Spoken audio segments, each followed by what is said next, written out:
Dear friends, welcome in our channel. इस video में हम सीखने वाले हैं class 12 subject chemistry unit number 4 का ये हमारा 5th पार्ट है। इससे पहले हम 4 पार्ट देख चुके हैं।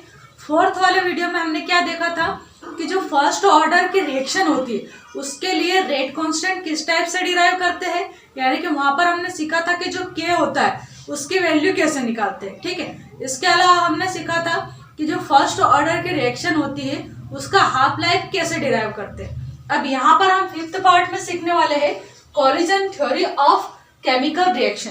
जो केमिकल रिएक्शंस है वो कोलिजन थ्योरी पर बेस्ड होती है। क्या होता है इस थ्योरी में, ये हम सीखने वाले हैं। यहाँ पर पहले देखते हैं कि ये जो थ्योरी थी वो किसने दी थी। तो Max Trautz and William Lewis ने दी थी ये थ्योरी। कब दी थी? 1916 टू 1918 के बीच में ये थ्योरी दी गई थी। इस थ्योरी में इन्होंने क्या कहा? इन्होंने कहा कि जो रिएक्टिंग मॉलिक्यूल्स होते हैं, यानी कि जो रिएक्टेंट होते हैं वो कैसे होते हैं? हार्ड होते हैं और स्फेरिकल शेप में होते हैं। किस टाइप के होते हैं? हार्ड एंड स्फेरिकल शेप में होते हैं। ये आपस में टकराते हैं और क्या बनाते हैं? एक्टिवेटेड कॉम्प्लेक्स बनाते हैं। ठीक है, ये एक्टिवेटेड कॉम्प्लेक्स फिर आगे जाके प्रोडक्ट में चेंज होता है। यानी कि हम तब तक प्रोडक्ट नहीं बना सकते जब तक कि यहाँ पर ये आपस में टकराए नहीं। यानी कि जो रिएक्टिंग मॉलिक्यूल्स है इनके बीच में जब तक कोलिजन नहीं होता है तब तक ये प्रोडक्ट में चेंज नहीं हो सकते। ठीक है, ये कहा था इन्होंने फर्स्ट पॉइंट में। दूसरे पॉइंट में क्या कहा इन्होंने कि ये जो मॉलिक्यूल्स आपस में टकरा रहे हैं इनके पास एक सफिशिएंट अमाउंट ऑफ एनर्जी होना चाहिए। यानी कि इनके पास इतनी एनर्जी होनी चाहिए कि ये एनर्जी का जो बैरियर रहता है इनका, इसको ये पार कर सके। यानी कि अगर इनके बीच में जो कॉलिजन हो रहा है, जो टक्कर हो रही है, वो अगर धीरे से होगी तो ये प्रोडक्ट नहीं बना पाएंगे। क्यों? क्योंकि इनमें जो एक एनर्जी का बैरियर होता है उसको पार नहीं कर पाते। ठीक है, यानी कि इनके बीच कॉलिजन जो है वो थोड़ी स्ट्रांग होनी चाहिए, जिससे कि क्या हो, ये अपना जो एनर्जी का बैरियर है इसको पार करके चले जाए और प्रोडक्ट बना ले। यानी कि कोई भी रिएक्टेंट जब तक प्रोडक्ट में चेंज नहीं हो सकता जब तक कि वो अपना एनर्जी का बैरियर क्रॉस ना कर ले। ठीक है, जब तक ये एनर्जी का बैरियर क्रॉस नहीं करते तब तक ये रिएक्टेंट जो है प्रोडक्ट में चेंज नहीं हो सकते। यहाँ पर क्या दे रखा? EA यानी कि एक्टिवेशन एनर्जी। ये जो दे रखा स्लोप, ये क्या है? हमारा एनर्जी बैरियर। ठीक है, ये जो ग्राफ बना है इसमें यहाँ पर दे रखा पोटेंशियल एनर्जी, यानी कि कितनी एनर्जी यहाँ पर लग रही है वो बता रहा है। इसके अलावा यहाँ पर आगे जो बता रहा प्रोग्रेस ऑफ रिएक्शन, यानी कि जो रिएक्शन आगे बढ़ रही है उसकी किस टाइप से प्रोग्रेस हो रही है, किस टाइप से रिएक्शन आगे बढ़ रही है वो बताया गया है। यहाँ पर जो डायग्राम है वो किसका है? तो एनर्जी बैरियर का। तो ये थे हमारी कोलिजन की थ्योरी। अगर इसको हम रिकॉल करें तो फर्स्ट पॉइंट में क्या कहा इन्होंने?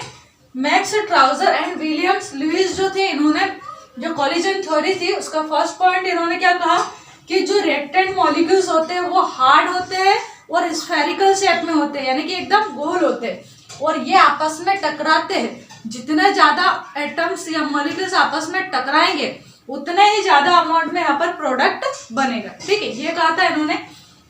साथ ही इन्होंने कहा कि ये जब टकराएंगे तो इनके पास इतनी एनर्जी होनी चाहिए कि ये अपने एनर्जी बैरियर को क्रॉस कर जाए और प्रोडक्ट में चेंज हो जाए। तो ये थी हमारी कोलिजन थ्योरी। आई होप आपको अंडरस्टैंड हुई होगी। नेक्स्ट टॉपिक है अरेनियस इक्वेशन। अरेनियस नाम के एक साइंटिस्ट थे जिन्होंने ये इक्वेशन दी थी और उन्हीं के नाम पर इसे कहा जाता है अरेनियस इक्वेशन। तो क्या कहा था उन्होंने? According to this law on increasing the temperature the rate of reaction increases spontaneously. क्या कहा है इन्होंने कि अगर आप किसी रिएक्शन का टेम्परेचर इंक्रीज करते हैं तो उसकी जो रेट ऑफ रिएक्शन है वो ऑटोमेटिकली इंक्रीज हो जाती है। स्पॉन्टेनियसली का यहाँ पर मीनिंग क्या हो जाएगा?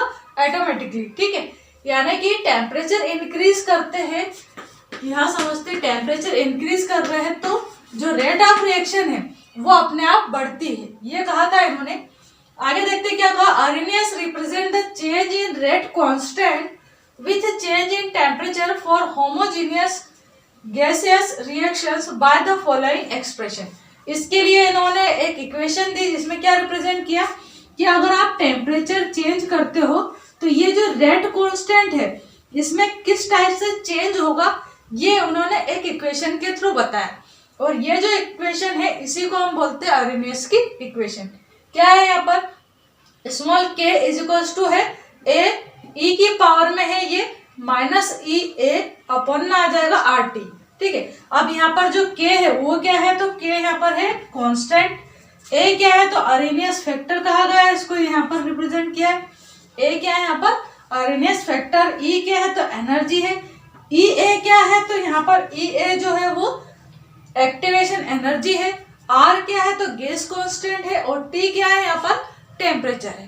तो इस टाइप से अरेनियस ने एक इक्वेशन दी थी, बहुत सिंपल बात कही उन्होंने। क्या कहा कि आप किसी रिएक्शन का अगर टेम्परेचर इंक्रीज करते हैं तो उसकी rate of reaction automatically increase होती है। और इसको रिप्रेजेंट करने के लिए उन्होंने एक इक्वेशन दी जिसमें क्या रिप्रेजेंट कर रहे हैं कि अगर टेम्परेचर आप चेंज करते हो यानी टेम्परेचर इंक्रीज करते हो तो जो रेट कांस्टेंट है उसकी वैल्यू में भी कुछ ना कुछ चेंज होता है, ये कहा था इन्होंने। ठीक है, तो ये थी हमारी अरेनियस इक्वेशन। आई होप आपको अंडरस्टैंड हुई होगी।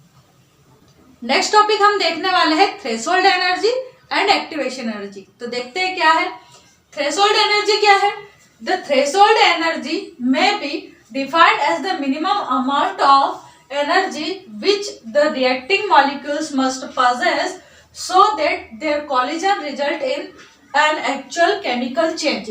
यानी कि किसी भी रिएक्टेंट के पास वह मिनिमम अमाउंट ऑफ एनर्जी जो कि उसमें एक्चुअल केमिकल चेंज करवा दे, एक्चुअल केमिकल चेंज करवा दे, यानी कि जो रिएक्टेंट है उसको प्रोडक्ट में कन्वर्ट करवा दे, उसे हम कहेंगे उसकी थ्रेशोल्ड एनर्जी। ठीक है, अगर फॉर्मूले में देखें तो यहाँ पर जो थ्रेशोल्ड एनर्जी वो किसके इक्वल है, threshold energy is equals to होती है activation energy plus average kinetic energy of molecules. जो मॉलिक्यूल्स होते हैं उनकी एवरेज जो काइनेटिक एनर्जी है उसको और एक्टिवेशन एनर्जी, इन दोनों को अगर हम सम कर दे यानी इनका प्लस निकालें तो हमारे पास आ जाएगी थ्रेशोल्ड एनर्जी। ठीक है, इसके बाद एक्टिवेशन एनर्जी देखते हैं। एक्टिवेशन एनर्जी क्या होती है, तो activation energy is the minimum energy which must be supplied to the molecules having energy less than threshold energy for crossing the energy barrier. यानी कि इस टाइप से अभी हमने जो ग्राफ देखा था उसमें देखा कि ये जो है वो एनर्जी का बैरियर है। जब तक कोई रिएक्टेंट एनर्जी के बैरियर को क्रॉस नहीं करता है तब तक वो प्रोडक्ट में कन्वर्ट नहीं होता। तो यहाँ पर जो ये एनर्जी का बैरियर है इसको क्रॉस करवाने के लिए जो एनर्जी रिक्वायर होती है उस एनर्जी को हम कहते हैं यहाँ पर activation energy. Without activation energy कोई भी रिएक्टेंट जो है वो प्रोडक्ट में कन्वर्ट नहीं हो सकता। ठीक है, फॉर्मूले के फॉर्म में देखें अगर तो activation energy is equals to हो जाएगी किसके, थ्रेशोल्ड एनर्जी में से हमें माइनस करना है average kinetic energy of molecule को, तो हमारे पास आ जाती है यहाँ पर एक्टिवेशन एनर्जी। ठीक है, अब यहाँ पर जो average kinetic energy of molecules लेते हैं ये किस स्टेट में रहते हैं मॉलिक्यूल्स, तो ग्राउंड स्टेट में होने चाहिए, एक्साइटेड स्टेट में नहीं होने चाहिए, ग्राउंड स्टेट में रहते हैं सारे मॉलिक्यूल्स। ठीक, तो थ्रेशोल्ड एनर्जी हमने क्या देखा यहाँ पर, थ्रेशोल्ड एनर्जी क्या है, activation energy and average kinetic energy का सम होती है।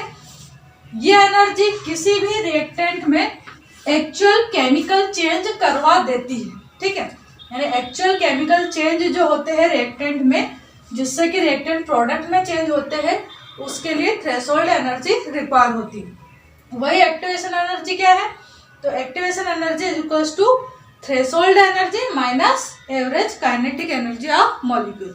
आई होप आपको दोनों टॉपिक अंडरस्टैंड हुए होंगे। नेक्स्ट टॉपिक है अरेनियस इक्वेशन। अरेनियस नाम के एक साइंटिस्ट थे जिन्होंने ये इक्वेशन दी थी और उन्हीं के नाम पर इसे कहा जाता है अरेनियस इक्वेशन। तो क्या कहा था उन्होंने, according to this law on increasing the temperature the rate of reaction increases spontaneously. क्या कहा है इन्होंने कि अगर आप किसी रिएक्शन का टेम्परेचर इंक्रीज करते हैं तो उसकी जो रेट ऑफ रिएक्शन है वो ऑटोमेटिकली इंक्रीज हो जाती है। स्पॉन्टेनियसली का यहाँ पर मीनिंग क्या हो जाएगा, ऑटोमेटिकली। ठीक है, यानी कि टेम्परेचर इंक्रीज करते हैं, यहाँ समझते टेम्परेचर इंक्रीज कर रहे हैं तो जो रेट ऑफ रिएक्शन है वो अपने आप बढ़ती है, ये कहा था इन्होंने। आगे देखते क्या कहा, Arrhenius represent the change in rate constant with change in temperature for homogeneous gaseous reactions by the following expression. इसके लिए इन्होंने एक इक्वेशन दी जिसमें क्या रिप्रेजेंट किया कि अगर आप टेम्परेचर चेंज करते हो तो ये जो रेट कांस्टेंट है इसमें किस टाइप से चेंज होगा, ये उन्होंने एक इक्वेशन के थ्रू बताया। और ये जो इक्वेशन है इसी को हम बोलते हैं आर्हेनियस की इक्वेशन। क्या है यहाँ पर, small k is equal to है a e की पावर में है ये माइनस ई ए अपॉन में आ जाएगा आर टी। ठीक है, अब यहाँ पर जो k है वो क्या है, तो k यहाँ पर है कांस्टेंट, a क्या है तो आर्हेनियस फैक्टर कहा गया है, इसको यहाँ पर रिप्रेजेंट किया है। a क्या है यहाँ पर आर्हेनियस फैक्टर, e क्या है तो एनर्जी है, ई ए क्या है तो यहाँ पर ई ए जो है वो एक्टिवेशन एनर्जी है, आर क्या है तो गैस कांस्टेंट है, और टी क्या है यहाँ पर टेम्परेचर है। तो इस टाइप से आर्हेनियस ने एक इक्वेशन दी थी, बहुत सिंपल बात कही उन्होंने। क्या कहा कि आप किसी रिएक्शन का अगर टेम्परेचर इंक्रीज करते हैं तो उसकी rate of reaction automatically increase होती है।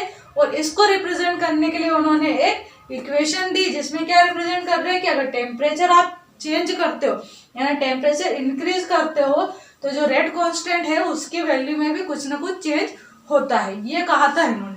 ठीक है, तो ये थी हमारी आर्हेनियस इक्वेशन। आई होप आपको अंडरस्टैंड हुई होगी।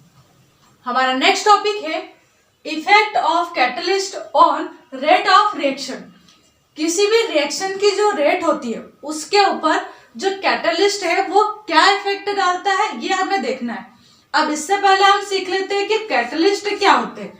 तो कैटलिस्ट ऐसे केमिकल सब्सटेंस है जो कि किसी भी रिएक्शन की जो रेट है उसको अल्टर कर देते हैं। अल्टर करना यानी कि चेंज कर देना।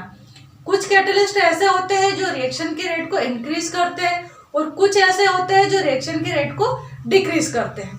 ठीक है, अब यहाँ पर अपन डेफिनेशन देखते हैं कैटलिस्ट की। क्या डेफिनेशन दे रखी है, a catalyst is a substance which alter the rate of reaction without itself undergoing any permanent chemical change. For example, MnO2 catalyze the following reaction by increasing the rate of reaction. क्या कहा है यहाँ पर कि catalyst ऐसे chemical substance है जो कि रिएक्शन की रेट को अल्टर करते हैं और इनके अंदर किसी भी टाइप का कोई भी परमानेंट केमिकल चेंज नहीं होता है। ठीक है, यानी कि रिएक्शन कंप्लीट होने के बाद ये जो कैटलिस्ट है वो एज इट इज बचे हुए रहते हैं। जैसे फॉर एग्जांपल यहाँ पर ये है हमारे पास रिएक्टेंट, क्या है ये रिएक्टेंट है। ठीक है, KClO3 ये है आपका एक रिएक्टेंट, ये कन्वर्ट हो रहा है KCl एंड O2 प्रोडक्ट में। क्या बन रहा है यहाँ पर, ये प्रोडक्ट बन रहा है। ठीक है, तो इसमें जो MnO2 है ये क्या काम कर रहा है, ये काम कर रहा है यहाँ पर कैटलिस्ट का। यानी कि जो MnO2 है ये क्या करता है, रिएक्शन के रेट को इंक्रीज कर देता है जिससे कि ये जो रिएक्शन है वो जल्दी से कंप्लीट हो जाती है और हमारे पास यहाँ पर जल्दी से प्रोडक्ट बन जाता है। तो यहाँ पर जो MnO2 है ये कैटलिस्ट की तरह काम कर रहा है। जब रिएक्शन कंप्लीट हो जाएगी तो ये जो MnO2 है वो एज इट इज ऐसा का ऐसा बचा हुआ रहेगा। ठीक है, तो ये कहा यहाँ पर कि जो कैटलिस्ट होते हैं वो विदाउट एनी चेंज लास्ट में एज इट इज मिल जाते हैं हमें, यानी इनके अंदर किसी भी टाइप का परमानेंट केमिकल चेंज नहीं होता है। ठीक है, तो ये था हमारा topic effect of catalyst on rate of reaction.